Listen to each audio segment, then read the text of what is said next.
ऐसे में जवान मूवी का आना मुझे लगता है झिझोड़ के रख दिया है। देखकर बिल्कुल मतलब गूज़बम्स आ गए हमें कि हम कहाँ हैं, हम क्या कर रहे हैं। एक मूवी के माध्यम से हमें जगा दिया गया। अगर वाकई में 25% ऑफ युवा भी अगर इस मूवी को देखकर जगे हैं तो मुझे लगता है इस मूवी ने अपना काम कर दिया। देखिए, जवान में सबसे पहली जो चीज़ है वो क्यों किसान मर रहे हैं। किसान के मरने का कारण अभी हमने देखा कि माल्या लेके चला गया हज़ारों करोड़, नीरव मोदी लेके चला गया 1-2 करोड़ नहीं, हज़ारों मतलब हज़ार करोड़, 1100 करोड़। आप समझ रहे हैं, इतना करोड़ लेकर भी वो चले गए और उन्हें कुछ नहीं किया गया, कुछ हम कर ही नहीं सके। अडानी, अंबानी कितने करोड़ कर्ज ये लेकर जो है अपना उल्लू सीधा कर रहे हैं। लेकिन आज एक किसान, एक कोई गरीब इंसान अगर लोन लेता है तो या कोई क्रेडिट लेता है किसी भी तरीके से, वो 50,000 हो सकता है, वो 1 लाख हो सकता है, उसकी वसूली के लिए उसके घर के चक्कर कितने अफसर करते हैं, कितने बैंक वाले करते हैं।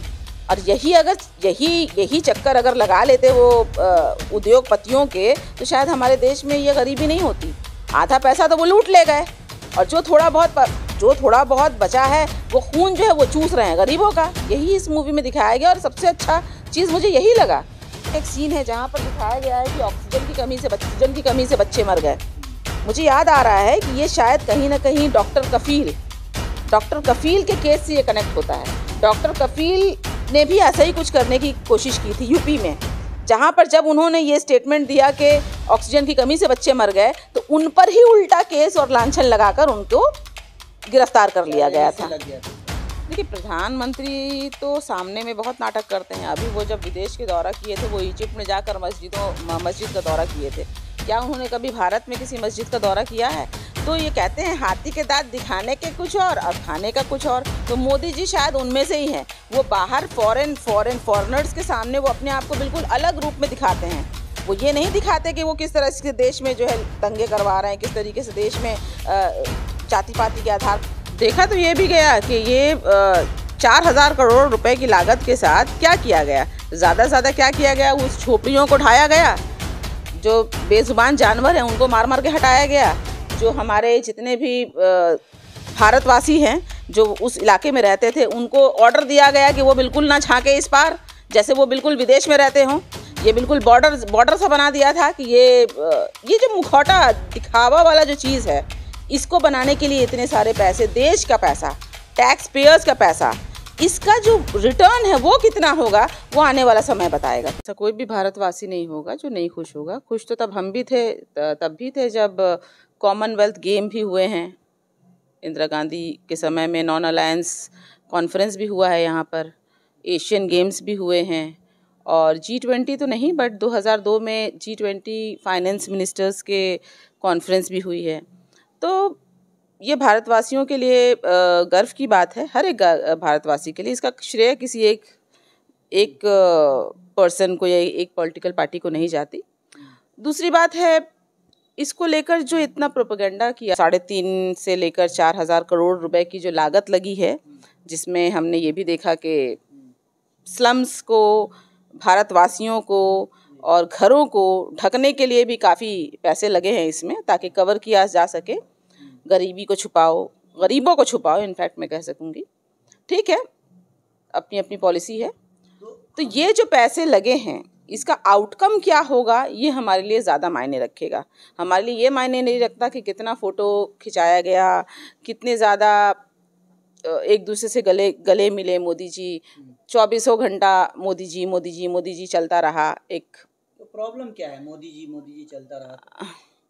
देखिए, प्रॉब्लम कहीं नहीं है। प्रॉब्लम बस यही है कि जिस तरीके से हम देख पा रहे हैं कि हमारे देश की जो मौजूदा हालात है उसमें मोदी जी बिल्कुल असफल रहे हैं। वो मणिपुर का सिविल वॉर को रोकने से लेकर औरतों की जो दुर्गति हुई मणिपुर में, वो हमने देखा किस तरीके से रॉयट्स हुए नूह में, हरियाणा में, ये चलता ही आ रहा है 2014 से। किस तरीके से इन्फ्लेशन 7.9% इन्फ्लेशन जो है वो बढ़ा है। हम देख सकते हैं GDP जो है देश का गिरते ही जा रहा है, पेट्रोल डीजल के दाम जो है वो गिरते जा रहे हैं। 200 रुपया कम भी तो होगा। मुझे बस यही याद आ गया, हम जब शॉपिंग करने जाते हैं, मार्केट में जाते हैं, तो वहाँ पर देखा ये जाता है कि कोई भी चीज़ को जब हम डिस्काउंट लेते हैं ना, तो वो दाम बढ़ाकर उसमें डिस्काउंट करके, ये मेंटालिटी है, उसको जब डिस्काउंट कर दिया जाता है तो लोगों को लगता है कि वो सस्ता है, जबकि होता ये है कि वो दुकानदार पहले से ही उसके दाम को बढ़ा देता है, उसमें डिस्काउंट देकर फिर से उसको कम कर देता है। तो यहाँ पर 400 का सिलेंडर अगर आप 1100-1200 में बेच रहे हैं और उसके बाद आप 200 रुपये कम कर देते हैं, वो भी सिर्फ 5 साल के बाद। इस 5 साल में तो ऐसा कोई स्कीम नहीं आया। 5 साल, ये जब इलेक्शन के 6 महीना पहले, 8 महीना पहले, ये बिल्कुल प्रोपेगेंडा है। उसके बाद आप एक बार उनको चुन लीजिए, उसके बाद 5 जैसे ही इलेक्शन होगा, जैसे ही ये लोग सत्ते पर आएंगे, 200 का वसूली जो है वो 500 बढ़ाकर कर लेंगे, जैसा मेरी जो समझ है। सदियों से हम माने बरसों से हम देखते आ रहे हैं कि मूवी, क्रिकेट, ये लोगों को जो है देश को जोड़ता आया है। पहले भी हमने तालियां बजा बजा कर मूवी देखी है, शाहरुख खान का हो, अमिताभ बच्चन का हो, या और भी अन्य कुमार्स के हों, किसी के भी हों। बहुत बरसों के बाद, बहुत सालों के बाद मुझे लगता है एक ऐसी मूवी आई है जहां पर एक सवाल पूछने की हिम्मत किसी ने की है। मुझे लगता था कि बिल्कुल डरा कर जितने भी सेलिब्रिटीज़ हैं उनको बैठा दिया गया है। कुछ साल पहले पीके आया था, उसके बाद कितनी एंटी जो बातें हैं वो आमिर खान के खिलाफ कही गई। इनफैक्ट उसको बिल्कुल ख़त्म ही कर दिया गया। कुछ एक स्टेटमेंट उन्होंने दिया था, उसको लेके बहुत सारे प्रोपेगेंडा हुए थे। तो मुझे लगता था कि सेलिब्रिटीज़ जिसकी वॉइस बहुत ज़्यादा मायने रखती है देश में, जिनके वॉइस को लोग सुनते, आम युवा सुनती है, उनसे कनेक्ट करती है, वो चुप से हो गए थे। लेकिन मुझे बहुत खुशी है कि आज शाहरुख खान एक मूवी के माध्यम से, जो रोल मीडिया को प्ले करना चाहिए था, जो रोल मीडिया माने जो मीडिया है उसको प्ले करना चाहिए था, सवाल पूछने चाहिए थे, कुछ एजेंडाज यूथ के माइंड में एक सवाल उठाने चाहिए थे ताकि यूथ उस सवाल को लेकर वोट कर सके। तो ये बहुत दुख भी है और खुशी भी है। जो काम मीडिया को करनी चाहिए थी, वो एक मूवी जो एंटरटेनमेंट के वजह से हम देखने जाते हैं, सोशल मैसेज अगर उसमें मिल रहा है, ठीक है, दैट इज़ एडेड एडवांटेज। तो यहाँ एक जो सोशल मैसेज शाहरुख खान की मूवी जवान से मिली है हमें, ख़ासकर युवा पीढ़ी को, उसमें मैं एक डायलॉग बोलना चाहूँगी। उसमें सवाल एक किया गया है कि जब हम साबुन, सोडा, एनीथिंग, घर के घरेलू सामान को जब हम ख़रीदते हैं तो उसके लिए हम बहुत ज़्यादा बहस करते हैं। दुकानदार से पूछते हैं कि वो कितनी ज़्यादा उसकी ड्यूरेबिलिटी है, कितना ज़्यादा वो टिकाऊ है, कितना ज़्यादा उसका दाम है, या क्यों महंगा है, वगैरह वगैरह। लेकिन जब हम 5 साल के लिए सरकार चुनते हैं तो उस वक्त हम वो सवाल नहीं करते।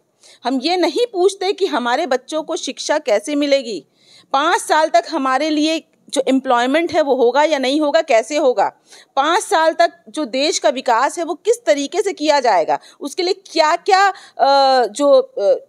क्या क्या उसके लिए सॉल्यूशंस लिए जाएंगे। 2024 इलेक्शन से पहले इस तरह की फिल्म आना, इंडिया का, आप भी एक पार्टी से जुड़ी हुई हैं और बहुत सारे लोग ये भी कह रहे हैं जो भाजपा समर्थक है कि ये सीधा इंडिया अलायंस के लिए मूवी बनाया गया, शाहरुख खान ने उनकी समर्थन की है। देखिए, मुझे नहीं लगता है, उसमें तो ऐसा कुछ भी नहीं है, जहां उसमें तो कोई पार्टी को मेंशन नहीं किया गया है। देखिए, जलेगी उसी की जिसको लगता है कि वो चीज़ कर रहे हैं जो मूवी में दिखाया गया है। वो करप्शन, अगर मूवी में करप्शन दिखाया गया है और अगर कोई पार्टी करप्टेड है तो उनको ही तकलीफ होगी। उसमें दिखाया गया है कुछ ऐसे 2-4 सीन्स हैं। किसी एक सीन में दिखाया गया है किस तरीके से हेल्थ डिपार्टमेंट, जहाँ पर मेडिकल हॉस्पिटल्स हैं, उसकी हालत बिल्कुल ख़राब है।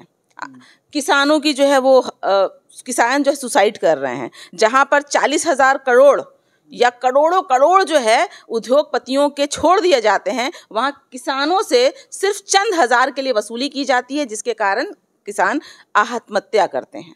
ये सब फिर मेडिकल लाइंस में भी दिखाया गया है किस तरीके से अगर कोई सवाल उठाता है प्रशासन के प्रति तो वो किस तरीके से कटघरे में आकर खड़ा हो जाता है। मैंने अगर कुछ अच्छा करने की कोशिश की तो मुझ पर ही जो है केस ठोक दिया जाता है। तो ये कुछ ऐसे चुनिंदे जलते हुए जो बर्निंग क्वेश्चंस इस मूवी के माध्यम से दिखाने की कोशिश की गई है। मुझे नहीं लगता ये किसी एक पार्टी के लिए है, किसी एक समुदाय के लिए है, किसी को भी चोट पहुंचाने के लिए, बल्कि ये नौजवानों को झंझोड़ने के लिए है कि जब आप वोट करें तो आप इन सारी बातों का ख्याल रखें कि आप धर्म, जाति, समुदाय या किसी भी ऐसे आधार पर वोट ना करें, बल्कि शिक्षा, एम्प्लॉयमेंट और देश की किस लिए देश में किस तरीके से विकास होगा, महंगाई कैसे कम होगी, देश में क्या एजेंडाज होंगे, इसके आधार पर वोट करें तो मुझे लगता है कि जो भी भ्रष्ट पार्टी है उनको ही तकलीफ होगी। अगर तकलीफ हो रही है तो खुलेआम आप समझ जाइए, जो जनता है वो समझ रही है, जनता समझ जाएगी। अगर किसी को तकलीफ होती है जवान से, किसी को तकलीफ होती है, ये एक मूवी है, देख सब end of the day this is a movie.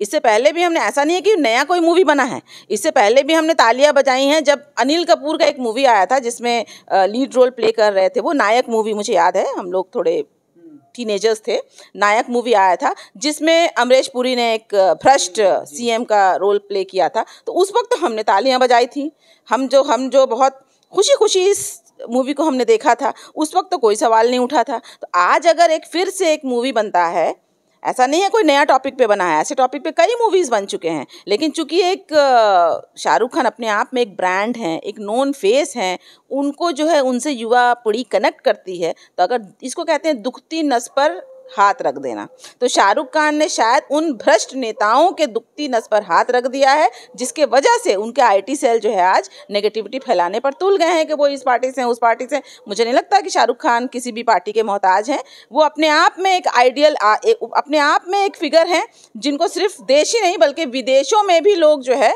नाम से, चेहरे से जानते हैं।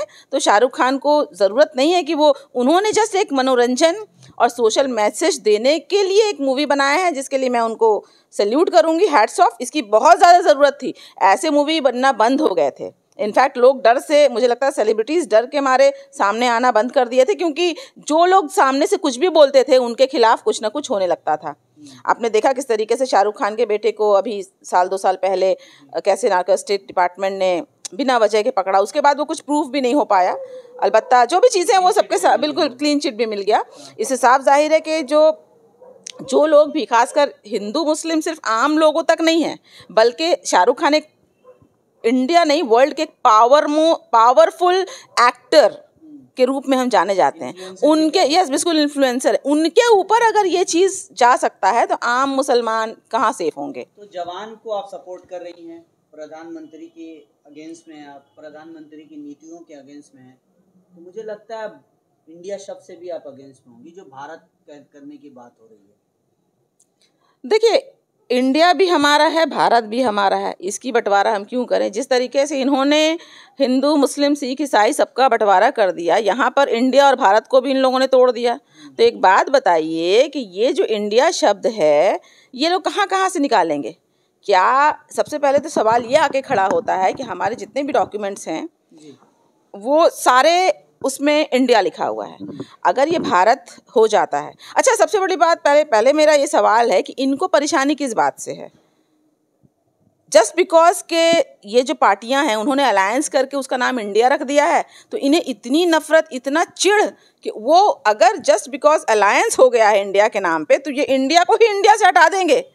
एक तो इससे ये समझ में आता है ये कितनी ज़्यादा एरोगेंट है, कितना ज़्यादा अहंकार है इनके अंदर कि मैं कुछ भी कर सकता हूँ, मैं खुदा हूँ, मैं खुदा हूँ। वो खुदाई का दावा कर रहे हैं कि मैं चाहूँ तो आज इंडिया को अगर चाहूँ तो बदल दूँ, मैं चाहूँ तो ये कर दूँ, मैं चाहूँ तो वो कर दूँ। अब आप ये बताइए, सरकार के पास पैसा है, नोटों में इंडिया है, उसको भी क्या वो बदल देंगे? नोटों में मुझे लगता है गांधी जी को भी कल को हटा के वो तो मोदी जी का फोटो लगा देंगे, तब भी हम कुछ नहीं कर पाएंगे, तब भी हम सवाल नहीं कर पाएंगे। अब आप ये बताइए कि ऐसी स्थिति में, ऐसे परिस्थिति में, अच्छा एक बात बताइए, इनको अगर इंडिया नाम से चिढ़ है तो अभी हाल फिलहाल राहुल गांधी ने भारत जोड़ो यात्रा की थी, अब उसको वो क्या करेंगे भाई? उसके लिए वो क्या करेंगे? अगर इनका बस चले तो वो भारत को भी हटा देंगे। बस चला नहीं, चूँकि अभी फ़िलहाल इंडिया सामने है, तो चूँकि इंडिया बहुत ज़्यादा, इंडिया का अलायंस जो है वो पॉपुलर ना हो जाए, इस नफ़रत के कारण, इसके कारण वो इंडिया को हटाकर भारत करना चाहते हैं। बिल्कुल इलॉजिकल है, waste of time, waste of energy. मुझे नहीं लगता ये शोभा देता है किसी भी प्रधानमंत्री को। यहाँ पर सिर्फ लोगों को भटका रहे हैं, और ऐसे में जवान मूवी का आना मुझे लगता है झिझोड़ के रख दिया है। देखकर बिल्कुल मतलब गूज़बम्स आ गए हमें कि हम कहाँ हैं, हम क्या कर रहे हैं। एक मूवी के माध्यम से हमें जगा दिया गया। अगर वाकई में 25% ऑफ युवा भी अगर इस मूवी को देखकर जगे हैं, तो मुझे लगता है इस मूवी ने अपना काम कर दिया। इलेक्शन है, इलेक्शन के सामने हमें हमें ये नहीं कहा गया कि आप किस पार्टी को चुनिए, हमें सिर्फ ये समझाया गया है कि आपको किस आधार पर वोट करना है, और वही हमारे लिए, हमारे पीढ़ी के लिए, हमारे युवा के लिए, हमारे बच्चों के लिए, हमारे आने वाले जनरेशन के लिए यही चीज़ आगे काम आएगा। देखिए, जिस तरीके से देखती हूँ कि आप यहाँ पर जो भी मीटिंग हुई उसका आउटकम क्या है, उसका बेनिफिट आम जनता को क्या है, तभी जाकर हम मानेंगे। अगर आम जनता के लिए ये बेनिफिशियल है, अगर एम्प्लॉयमेंट रेट्स बढ़ जाते हैं, अगर इन्फ्लेशन घट जाता है, अगर यहाँ पर जीडीपी हमारे बढ़ जाते हैं, अगर हमारे देश के जो भी आम लोगों की जो रोज़मर्रा की चीज़ें हैं उनका दाम घट जाता है, पेट्रोल डीजल आदि जो कुछ भी है वो सब चीज़ें घट जाती हैं, तब तो हम कहेंगे कि G20 का होना बिल्कुल ठीक है, बहुत अच्छा हुआ। इनफैक्ट अच्छा हुआ, मैं नहीं कह रही, मैं इसमें कोई नेगेटिविटी नहीं ढूंढ रही हूँ। इससे पहले भी बहुत कुछ हो चुका है, कॉमनवेल्थ हुआ है हमारे देश में, इससे पहले एशियन गेम्स हो चुके हैं हमारे देश में, बहुत कुछ हो चुका है जो 2014 से पहले हुए हैं। तो वो देश के हित में कुछ, अभी चंद्रयान हमने लैंड किया, देश के हित में है, तो इसका जो बेनिफिट, इसका जो क्रेडिट जो है वो किसी एक पार्टी को नहीं जाती, ये देश की जीत है। और देश की जीत, आम लोगों की अगर जीत होती है तो तभी हम जाकर कहेंगे कि वो देश की जीत है। जवान में सबसे पहली जो चीज़ है वो स्टोरी के साथ बताया गया है कि क्यों किसान मर रहे हैं, किसान के मरने का कारण। अभी हमने देखा कि माल्या लेके चला गया हज़ारों करोड़, नीरव मोदी लेके चला गया 1-2 करोड़ नहीं, हज़ारों, मतलब हजार करोड़, 1100 करोड़, आप समझ रहे हैं, इतना करोड़ लेकर भी वो चले गए और माने कुछ नहीं किया गया, कुछ हम कर ही नहीं सके। अडानी, अंबानी कितने करोड़ कर्ज ये लेकर जो है अपना उल्लू सीधा कर रहे हैं, लेकिन आज एक किसान, एक कोई गरीब इंसान अगर लोन लेता है तो, या कोई क्रेडिट लेता है किसी भी तरीके से, वो 50,000 हो सकता है, वो 1 लाख हो सकता है, उसकी वसूली के लिए उसके घर के चक्कर कितने अफसर करते हैं, कितने बैंक वाले करते हैं। और यही चक्कर अगर लगा लेते वो उद्योगपतियों के, तो शायद हमारे देश में ये गरीबी नहीं होती। आधा पैसा तो वो लूट ले गए, और जो थोड़ा बहुत बचा है वो खून जो है वो चूस रहे हैं गरीबों का। यही इस मूवी में दिखाया गया और सबसे अच्छा चीज़ मुझे यही लगा। दूसरा चीज़ है, मैं इसमें कनेक्ट करूँगी, एक सीन है जहाँ पर दिखाया गया है कि ऑक्सीजन की कमी से बच्चे मर गए। मुझे याद आ रहा है कि ये शायद कहीं ना कहीं डॉक्टर कफील के केस से ये कनेक्ट होता है। डॉक्टर कफील ने भी ऐसा ही कुछ करने की कोशिश की थी यूपी में, जहाँ पर जब उन्होंने ये स्टेटमेंट दिया कि ऑक्सीजन की कमी से बच्चे मर गए, तो उन पर ही उल्टा केस और लांछन लगाकर उनको गिरफ्तार कर लिया गया था। बिल्कुल, तो ये तो वही दिखाया गया है ना, मैं नहीं कह रही कि उनके ऊपर ही दिखाया गया है, लेकिन कहीं ना कहीं ये चीज़ बहुत जुड़ा हुआ है। तो इसका ये मतलब है कि जो लोग, अच्छा, ऐसा नहीं है कि सारे सिस्टम में सब लोग भ्रष्ट हैं। अगर 10 लोग में से 8 लोग भ्रष्ट हैं तो 2 तो ईमानदार होंगे, और उस 2 ईमानदार लोगों के साथ क्या होता है वो भी इस मूवी में दिखाया गया है कि अगर आप 8 गंदी मछली के साथ आप 2 अच्छी मछली हो, अगर 2 अच्छे इंसान हो, तो आपको वो टिकने नहीं देंगे। आपको या तो आपके ऊपर कोई केस हो जाएगा, आपके ऊपर कोई किसी भी तरीके का धारा लग जाएगा, आपको हटा ही दिया जाएगा ताकि उन 8 लोगों को देश लूटने में परेशानी ना हो। देखिए, प्रधानमंत्री तो सामने में बहुत नाटक करते हैं। अभी वो जब विदेश के दौरा किए थे, वो इजिप्ट में जाकर मस्जिद का दौरा किए थे। क्या उन्होंने कभी भारत में किसी मस्जिद का दौरा किया है? तो ये कहते हैं हाथी के दांत दिखाने के कुछ और खाने का कुछ और। तो मोदी जी शायद उनमें से ही हैं। वो बाहर फॉरेनर्स के सामने वो अपने आप को बिल्कुल अलग रूप में दिखाते हैं। वो ये नहीं दिखाते कि वो किस तरह से देश में जो है दंगे करवा रहे हैं, किस तरीके से देश में जाति पाति के आधार पर लोगों को बांट दिया है, लोगों में जहर भर दिया है, लोगों में बिल्कुल तफरा तफरी मचा दिया है, ये वो नहीं दिखाएंगे। और इस तरीके का अगर थोड़ा सा भी अगर असर होता है G20 के वजह से कि देश में किसी भी तरीके का कोई आतंक ना हो, किसी भी तरीके का कोई रॉयट्स ना हो, धर्म को लेकर कोई लड़ाई ना हो, तो मुझे लगता है कि 2% भी सक्सेसफुल हुआ ये इवेंट। और अगर ऐसा कुछ नहीं होता तो मुझे लगता है it's a waste of money. Just like Trump जब आया था तब भी यही हुआ था। क्या हुआ था? जब ट्रम्प आया था तब भी तो वही हुआ था ना, वो तो पनौती बन के आया था, कोरोना लेके आया पूरे देश में, हमारे देश में पूरा कोरोना से पीड़ित हो गए लोग। तो अब देखिए कौन कौन से लोग आए थे, या तो वो पॉजिटिविटी बनकर आए हैं या पनौती बन के आए हैं, वो तो आने वाला समय ही बताएगा। देखा तो ये भी गया कि ये 4,000 करोड़ रुपए की लागत के साथ क्या किया गया, ज़्यादा से ज़्यादा क्या किया गया, उस झोपड़ियों को ढाया गया जो बेजुबान जानवर हैं उनको मार मार के हटाया गया। जो हमारे जितने भी भारतवासी हैं जो उस इलाके में रहते थे उनको ऑर्डर दिया गया कि वो बिल्कुल ना झांके इस पार, जैसे वो बिल्कुल विदेश में रहते हों। ये बिल्कुल बॉर्डर सा बना दिया था कि ये जो मुखौटा दिखावा वाला जो चीज़ है, इसको बनाने के लिए इतने सारे पैसे, देश का पैसा, टैक्स पेयर्स का पैसा, इसका जो रिटर्न है वो कितना होगा वो आने वाला समय बताएगा, पूछता है भारत।